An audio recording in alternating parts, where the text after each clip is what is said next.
حضور پاک علیہ السلام کی جو تعلیمات ہے وہ ہم تک پہنچ سکیں۔ صرف پیغمبر کا رتبہ بیان کر کے رسول اللہ کی تعلیمات نہ بتائیں تو عوام اتنا تو سمجھے گی ہمارے نبی پاک دنیا میں بڑا رتبہ لے کر آئے، لیکن اگر تعلیمات بیان کر دی جائیں تو لوگ اس کے ساتھ ساتھ یہ بھی سمجھیں گے کہ حضور ہمیں احکامات دے کر گئے ہیں۔ نجات اس میں ہے کہ ہم احکامات نبوی پر عمل کریں، ہماری بہتری اس میں ہے کہ ہم تعلیمات پیغمبر پر عمل کریں۔ تو میرے دوستو، رسالت مآب علیہ الصلوۃ والسلام کی اس زندگی کو بیان کرنے لگا ہوں جو 40 سال میں اعلان نبوت کے بعد کی زندگی ہے۔ رسالت مآب علیہ الصلوۃ والسلام کے اوپر قرآن کریم کی پہلی آیت سورۃ اقرا کی پہلی 5 آیات نازل ہوتی ہیں۔ اقرأ بسم ربک الذی خلق، یہ آیت پہلی اتری، پوری 5 آیات اتری۔ حضور پاک علیہ الصلوۃ والسلام اس کے بعد غار حرا میں عبادت کے لیے بیٹھ گئے۔ سورۃ مدثر کی آیات اتری، سورۃ مزمل کی آیات اتری۔ رسالت مآب گھر تک اس دین کو لے کر بیٹھے ہیں۔ 3 سال کا زمانہ گزرا، پھر ایک اور آیت اتری، وَأَنذِرْ عَشِيرَتَكَ الْأَقْرَبِينَ، پیغمبر اپنی فیملی کو ڈرائیے، رسالت مآب اپنے خاندان کو بتائیے ہم نے آپ کو کیا ذمہ داری دی ہے، کیا ڈیوٹیز آپ کی ہیں اور کیا فرائض منصبی آپ نے امت کو دینے ہیں۔ تو حضور پاک علیہ السلام اس آیت کے شان نزول کے بعد اعلانیہ دعوت فاران کی چوٹی پہ کھڑے ہو کر اصرار فرما رہے ہیں۔ رسالت مآب چوٹی پر آئے اور لوگوں کو بلایا۔ جب مجمع پہنچ گیا انہوں نے سمجھا ایمرجنسی ہے، کوئی سچویشن ایسی ہے، حالت اضطراری ہے۔ یہ لوگ پہنچے، حضور پاک علیہ الصلوۃ والسلام نے یہاں گفتگو شروع کی ہے۔ پہلے پیغمبر نے اپنی بات نہیں رکھی، پہلے پیغمبر نے اپنی ذات رکھی ہے۔ جب اپنی ذات کو منوا لیا پھر اپنی بات رکھی ہے، کیونکہ عالم اور مولوی اور پیغمبر کی بات میں فرق ہے۔ مولوی کی ذات نہیں دیکھی جاتی، مولوی کی بات دیکھی جاتی ہے۔ جہاں مسئلہ نبوت کا ہے وہاں پہلے ذات دیکھی جاتی ہے، پھر پیغمبر کی بات دیکھی جاتی ہے، کیونکہ پیغمبر کی ذات ہر عیب سے بری ہے، نبی کی ذات ہر نقصان سے پاک ہے، اللہ اسے نبی بناتے ہیں۔ تو حضور پاک علیہ الصلوۃ والسلام نے سب سے پہلے اپنی ذات کو سامنے رکھا اور لوگوں سے پوچھا، اے لوگو مجھے بتاؤ آپ لوگوں میں میں نے زندگی گزاری ہے، هل وجدتمونی صادقا ام کاذبا لقد لبثت فیکم عمرا، میں نے عمر کا بڑا حصہ تم میں گزارا، تم نے میرے لیل و نہار دیکھے، شب و روز دیکھے، دن رات دیکھے، زندگی کے اتار چڑھاؤ کو دیکھا، سردی گرمی کو دیکھا، بہار خزاں کو دیکھا، میرا بچپنا لڑکپنا جوانی دیکھی۔ مجھے بتاؤ میری اس 40 سال کی زندگی میں تم لوگوں نے مجھے کیسا پایا ہے؟ جیسا مجھے پایا مجھے بتا دیں۔ اب قوم یک زبانوں کے ایک جواب دیتی ہے، جربناک غیر مرہ ما وجدنا فیک الا صدقا، محبوبم ہم نے آپ کو ایک نہیں کئی بار آزمایا ہے، ہمیشہ ہمیشہ آپ کو سچا پایا۔ جب ذات منوا لی گئی پھر حضور پاک نے اپنی بات پیش کی ہے، فرمایا لوگو اگر میں تمہیں کہوں یہ اس پہاڑ کے عقب میں، اس پہاڑ کے پیچھے، اس پہاڑ کی بیک سائڈ سے تمہارے اوپر ایک لشکر جرار حملہ آور ہونے کو ہے، وہ تمہیں اچک لے گا، ختم کر دے گا، تو بتاؤ تم میری بات پر اعتماد کرنے کی ترتیب بناتے ہو؟ انہوں نے کہا ہم دیکھیں گے۔ ہماری سر کی آنکھوں نے بھی اگر انکار کر دیا کہ مجمع کوئی نہیں ہے، لیکن آپ فرما رہے ہوں گے ہیں، تو ہم پھر بھی آپ کی بات کو تسلیم کریں گے۔ رسالت مآب نے تقریر شروع فرمائی، یہ پہلی حدیث دعوت کے معاملے میں ارشاد فرمائی اور ارشاد فرمانے لگے، قولوا لا الہ الا اللہ تفلحوا، اے لوگو بتوں کی عبادت چھوڑ دو، ایک اللہ کو وحدہ لا شریک مانو، دنیا بھی بن جائے گی، آخرت بھی بن جائے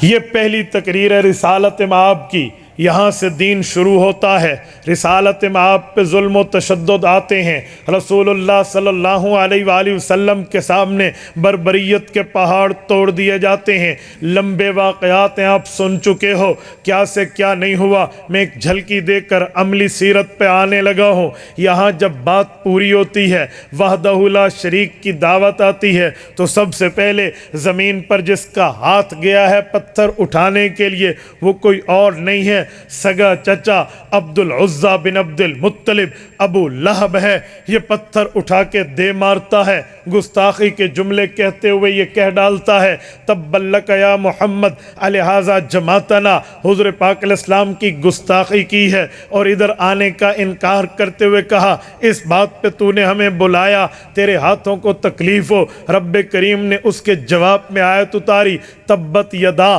ابی لہب و تب، اوے حضور پاک کے ہاتھ کو کیا تکلیف ہوگی، ابو لہب تیرے دونوں ہاتھ نکمے ہو گئے، ما اغنا عنہ مالہ وما کسب، جو تو نے کمایا، جو تو نے اپنے پاس جمع کر کے رکھا، یہ کوئی تمہیں فائدہ نہیں دے گا، اے ابو لہب بھول جا۔ پھر رب نے ایک جملہ مزید فرمایا وَامْرَأْتُهُ حَمَّالَةَ الْحَطَبِ، تو اکیلا دوزخی نہیں ہوگا، تو ود فیملی جہنمی بنے گا، تو کیا سمجھتا ہے تو پیغمبر پہ بات کر کے بخشا جائے گا۔ میلسی کے دوستوں میں ایک جملہ کہنا چاہتا ہوں، مجھے بتائیں جب سگا چچا اپنے بھتیجے کو برسر چوک یوں پتھر مارنے لگے تو غیر کو کتنی جرت ہوگی، غیر کتنا آگے دلیر بنے گا، انہوں نے کیا سے کیا نہیں چاہا ہوگا۔ اسی لیے تو شہ ملی تھی ابو جہل کو، اسی لیے تو شہ ملی تھی عقبہ بن ابی معیط کو، اسی لیے تو شہ ملی تھی ولید بن مغیرہ کو، اسی لیے تو شہ ملی تھی ان مکہ کے کفار کو۔ کوئی رسول اللہ کے سر پہ اونٹ کی اوجر رکھتا ہے، کوئی رسالت مآب پہ حملہ آور ہوتا ہے، کوئی رسول اللہ صلی اللہ علیہ وسلم کو اذیت دیتا ہے، کوئی پیغمبر کے صحابہ کو اذیت دیتا ہے، حتیٰ کہ خواتین تک ان کے ہاتھ اٹھ جاتے ہیں۔ ابو جہل نے حضرت یاسر رضی اللہ عنہ کی اہلیہ حضرت عمار کی اماں سیدہ سمیہ رضی اللہ عنہ کو 2 اونٹ چلا کے مخالف سمت چلا کے 2 لخت کر دیا ہے، زنیرہ کی آنکھیں نکلی ہیں، خباب ابن عرط کو شولوں پہ لٹا دیا گیا ہے، بلال ابن رباح کی گلے میں ان لوگوں نے رسے ڈال کے کھینچنا شروع کر دیا ہے۔ یہ تمام معاملات سامنے ہیں، لیکن پیغمبر کے صحابہ رضی اللہ عنہم اس دین کی دعوت سے نہیں ہٹے، انہوں نے جو مرضی آئے ظلم و تشدد دہرانے کی باتیں کی ہیں، پھر گھر میں بیٹھے ہیں، کبھی سوچا ہے انہیں قتل کر دیں، کبھی سوچا ہے جلا وطن کر دیں، کبھی سوچا ہے انہیں قید کر دیں۔ قرآن کریم بتاتا ہے وَإِذْ يَمْكُرُ بِكَ الَّذِينَ كَفَرُوا لِيُثْبِتُوكَ أَوْ يَقْتُلُوكَ أَوْ يُخْرِجُوكَ، اس طرح کی ان کی سازشیں ہیں، لیکن سازش کامیاب نہیں ہے۔ رسالت مآب توحید کا علم لے کر بڑھتے ہی بڑھتے چلے جا رہے ہیں۔ آپ کا مخالف جب دلیل کی دنیا میں بے بس ہو جاتا ہے، پھر یا تو وہ آپ کی ذات پہ حملہ کرتا ہے یا آپ کو لالچ دیتا ہے، تو ان لوگوں نے بھی یہی کیا۔ حضرت ابو طالب حضور پاک کے شفیق چچا ہیں، ان کے پاس آتے ہیں، امام ابن حشام نے السیرہ لابن حشام میں لکھا ہے، آ کر کہتے ہیں ہماری ڈیل کرا دو، مذاکرات کرا دو اپنے بھتیجے کے ساتھ۔ بھئی آپ کی ڈیل کیا ہے، مذاکرات کیا ہے؟ یار کچھ لو کچھ دو کی بات ہوگی، کچھ لو کچھ دو کا مطلب کیا ہے؟ کہتے ہیں یار ہم تو 3 باتیں لے کر آئے ہیں، خوبصورت لڑکی چاہیے، جمیلہ حسینہ مہجبینہ، ان کے قدموں میں ڈھیر کر دیں گے، اگر دولت چاہیے قدموں میں بھر دیں گے، بادشاہی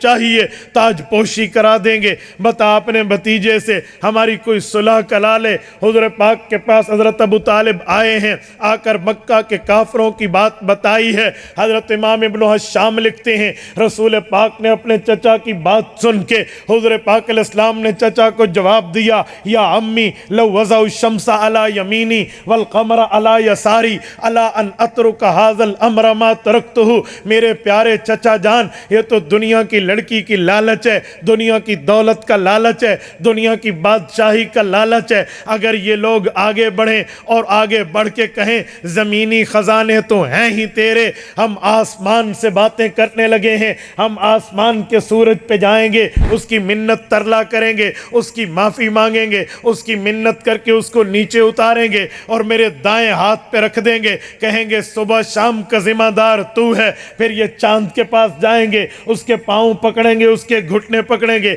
منت ترلا کر کے اس کو اتار کے میرے بائیں ہاتھ پہ رکھ دیں گے، کہیں گے چاند کی چاندنی کا ذمہ دار تو ہے، اسے طلوع کر دے، پھلوں میں مٹھاس پیدا ہوگی، غروب کر دے، پھلوں کی مٹھاس ختم ہوگی، لہٰذا چاند کا مالک بھی تو، سورج کا مالک بھی تو، یہ یوں بھی کر دیں جو بالفرض والمحال ہے، ہو نہیں سکتا، امپاسبل ہے، ممکن نہیں ہے۔ اگر یہ بھی کر دیں چچا اور شرط رکھیں الا ان اترک ھذا الامر، میں اللہ کے دین کی دعوت چھوڑ دوں، میں ان سب کو نیچے دے ماروں گا، ما ترکتہ، دعوت اسلام نہیں چھوڑوں گا۔ یہ رسالت مآب دین لے کر اٹھے ہیں، اس دین پر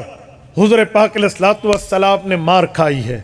رسالت مآب نے ظلم و تشدد برداشت کیے ہیں، یہ جو دندانت مبارک شہید ہوئے ہیں، یہ رسالت مآب علیہ الصلوۃ والسلام پر جو اوجر رکھا گیا ہے، رسالت مآب علیہ الصلوۃ والسلام کو ساحر و مجنون کہا گیا ہے، حضور پاک علیہ الصلوۃ والسلام کو کاہن کہا گیا، رسالت مآب کو راہب جیسے الفاظ پکارے گئے، لیکن اللہ کے رسول نے دعوت دین نہیں چھوڑی، تو حضور پاک علیہ الصلوۃ والسلام نے یہ تمام تکلیفیں صرف دین اسلام اور اللہ کی رضا کے لیے برداشت کی ہیں۔